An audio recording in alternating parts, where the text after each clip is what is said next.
കേരളം നാളെ പോളിംഗ് ബൂത്തിലേക്ക് വോട്ടെടുപ്പ് രാവിലെ 7 മുതൽ വൈകിട്ട് 6 വരെ 2500 പ്രശ്നബാധിത ബൂത്തുകൾ. കണ്ണൂരിൽ നിരോധനാജ്ഞ. നിശബ്ദ പ്രചാരണത്തിന്റെ അവസാന മണിക്കൂറുകളിലും വോട്ടുറപ്പിക്കാനുള്ള നെട്ടോട്ടത്തിൽ സ്ഥാനാർത്ഥികൾ. അസമിലും പുതുച്ചേരിയിലും നാളെ ജനവിധി. പോളിംഗ് വിവരങ്ങളുടെ തത്സമയ വിവരങ്ങളുമായി അമൃത വാർത്തകളും.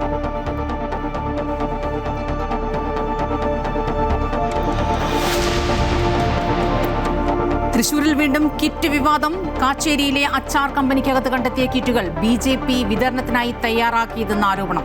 മഞ്ചേശ്വരത്ത് വ്യാപകമായ കള്ളവോട്ടിന് UDF നീക്കമെന്ന് K. സുരേന്ദ്രൻ. അടൂർ മണ്ഡലത്തിലെ UDF സ്ഥാനാർത്ഥിക്കെതിരെ കൊലക്കേസിലെ പ്രതിയെന്ന CPIയുടെ അപവാദ നോട്ടീസ്. കസ്റ്റഡിയിലായ CPI പ്രവർത്തകരെ ചിറ്റയും ഗോപകുമാർ അടക്കമുള്ള നേതാക്കളെത്തി വിളിച്ചിറക്കി. പാലക്കാട് മണ്ഡലത്തിൽ വോട്ടിന് പണം നൽകിയെന്ന പരാതിയിൽ മുഖ്യ തിരഞ്ഞെടുപ്പ് ഓഫീസർക്ക് റിപ്പോർട്ട് നൽകി ജില്ലാ കളക്ടർ.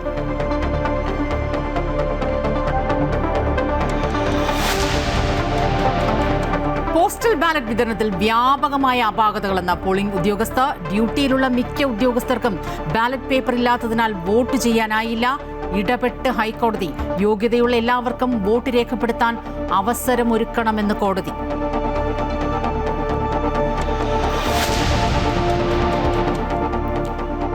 പ്രളയ ദുരന്തത്തിന് കാരണം സർക്കാരിന്റെ അഴിമതിയും ക്രമക്കേടുമെന്ന് ആവർത്തിച്ച് മാത്യു കുഴൽനാടൻ. ആദ്യം ശ്രമിച്ചത് തോട്ടപ്പള്ളിയിൽ നിന്ന് കരിമണൽ മാറ്റാനെന്ന് 2019 ജലവിഭവ വകുപ്പിന്റെ ഉത്തരവ് പുറത്തുവിട്ട കുഴൽനാടൻ ഷട്ടറുകൾ നേരത്തെ തുറന്നുവെന്നും നിയമസഭാ ചർച്ചയിൽ കുഴൽനാടൻ മിണ്ടാത്തതെന്തെന്നും മന്ത്രി K. കൃഷ്ണൻകുട്ടി. വിവാദത്തിൽ നിരാഹാര സമരവുമായി ചിറ്റൂരിലെ UDF സ്ഥാനാർത്ഥി സുമേഷ് അച്യുതൻ.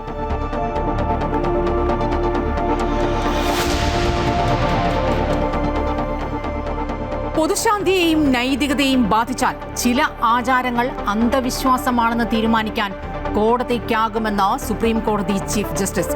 നിരീക്ഷണം. ശബരിമലയിലെ യുവതീ പ്രവേശനമടക്കമുള്ള കേസുകളിലെ വാദത്തിനിടെ അവിശ്വാസികളുടെ ഹർജി എന്തിനു കേൾക്കണമെന്ന ചോദ്യമുയർത്തി 9-അംഗ ബെഞ്ചിലെ ജസ്റ്റിസ് BV നാഗരത്ന.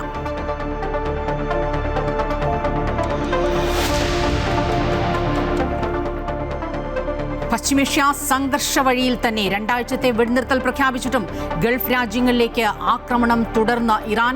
ഇറാന്റെ നീക്കം സമാധാന കരാറിലെ ലെബനോനും ഇറാഖും ആക്രമിക്കില്ലെന്ന നിബന്ധന ഇസ്രയേൽ ലംഘിച്ചതിന് പിന്നാലെ ഇറാൻ വെടിനിർത്തൽ കരാർ ലംഘിച്ചുവെന്ന് പാകിസ്ഥാൻ.